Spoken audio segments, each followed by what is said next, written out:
friends. Welcome to story time.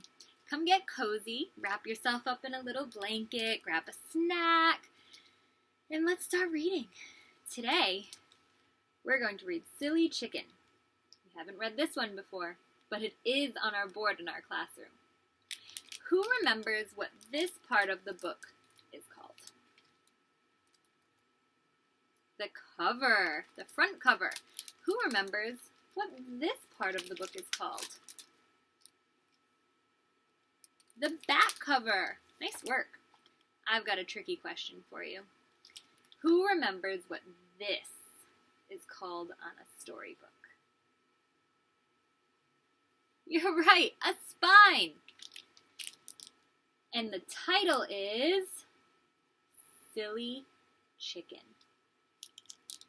One last question.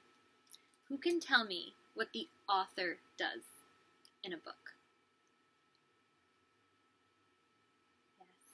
The author writes the words, which means the illustrator does what? Draws the pictures. Awesome. So today, Silly Chicken is written by Ruxana Khan, who's the author, and the illustrator is Yeonmi Kayong. Let's get started. Silly Chicken. Amy loves her hen better than me. She calls her BB. I call her Silly. She's always fussing over whether I fed her. Did I give her clean water? I just want to ask, what's the point? She'll only make it dirty.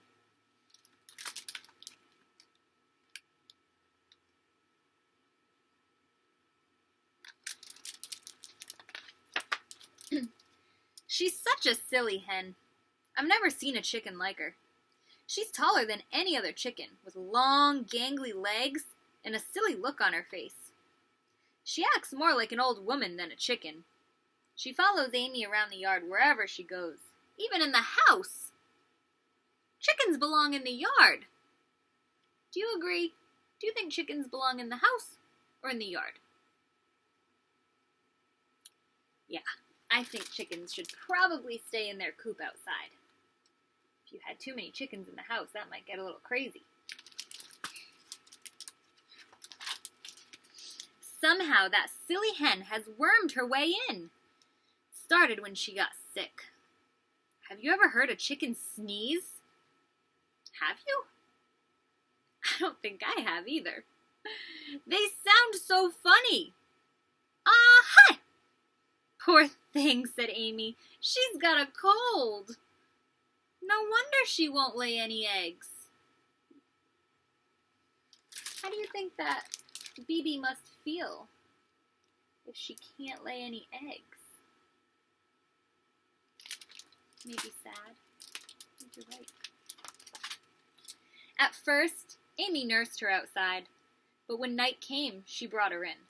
Let's make a nest for her in the cupboard, she said. And she made me fetch sticks from the yard. I had to pile them together, and she took my dress to put on top of for that hen to sit on. But Amy, that's my dress. Well, it's a rag now. Let her have it.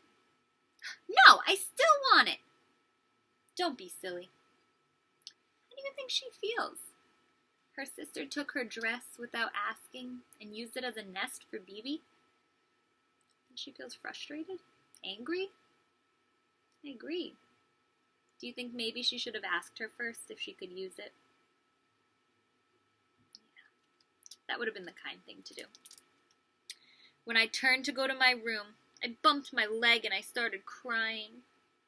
Amy hardly even looked at it. She told me I'd just be fine. I wish she'd never got that silly hen. What good is a hen that won't lay eggs?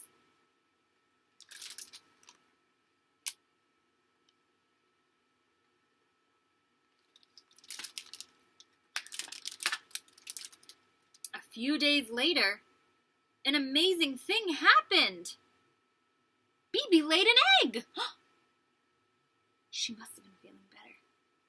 She was walking around the yard and she let out the strangest squawk. And the egg fell right where she was standing. but it landed with a crack.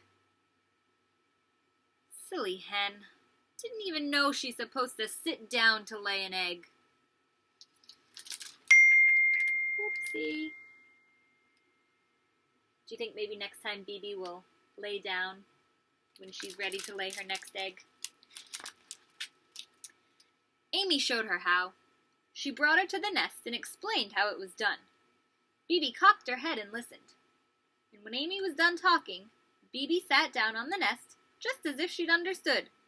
What a show-off. Amy was so proud. Look at how smart she is. Amy never said I was smart. How do you think she's feeling?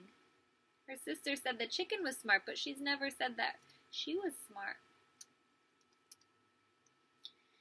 When Amy's back was turned, I whispered, I'd like to cook you up and eat you. Do you think that's a very nice thing to say to the chicken? And BB just watched me with a silly look on her face. She hadn't understood anything at all. Silly chicken.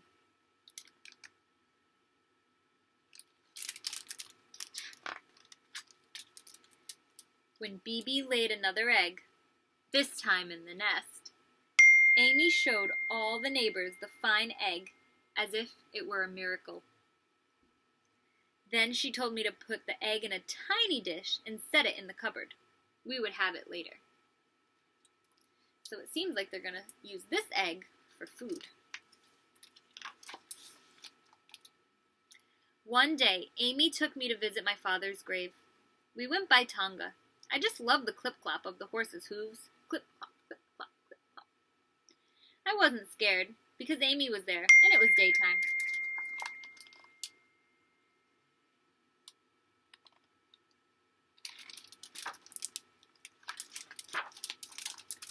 When we got back, Amy couldn't find BB anywhere.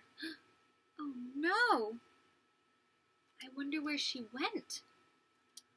We checked the yard. We checked in every cupboard. We checked up and down the road and asked the neighbors. And then we saw the dog prints in the dirt and a few of BB's feathers. The gate had been shut. I was sure I shut it. I even locked it. But Amy still blamed me, and I felt bad. What do you think happened to BB? You think she ran away?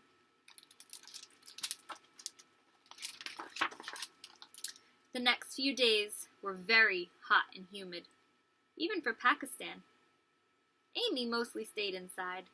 I brought her tall glasses of ice-cold lassi, and I fanned her and fussed over her. But it didn't do much good. She missed BB a lot. How would you feel if you lost an animal?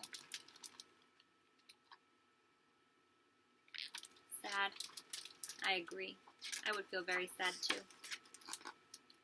About 2 weeks later, she was finally up and around, and she was mopping up the floor when she said, Ronnie, I hear something.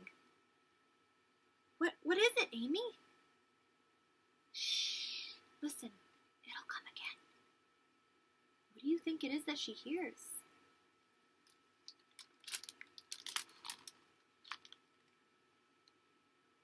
You think it's BB coming back? It's a really good guess.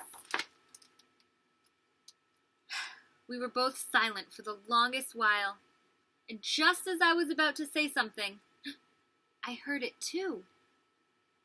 Amy's eyes were huge. What is it? A burglar? You think? We waited an awfully long time, and then we heard it again. It was in the kitchen. Who do you think it could be? What do you think it could be?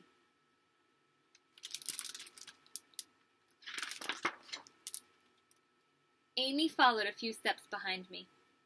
Every time the sound came, I moved closer, till finally I came to one of the cupboards in the kitchen. It's in there, I said.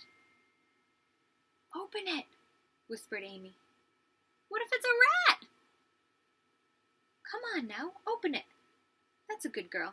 I'm right behind you. So, I opened it. What do you think is going to be inside of the cupboard?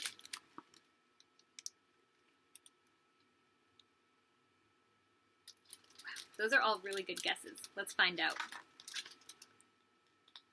I saw the little bowl and took it down, and in it was the cutest, fluffiest little chick I had ever seen.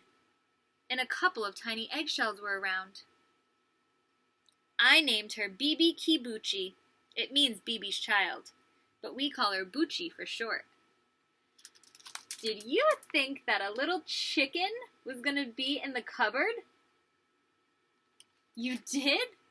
Wow, that was some good predicting. Amy says I love Buchi even more than I love her, but that's just silly. What a silly chicken. So now she has a small animal that she can take care of and care for and love. Do you have an animal at home that you care for?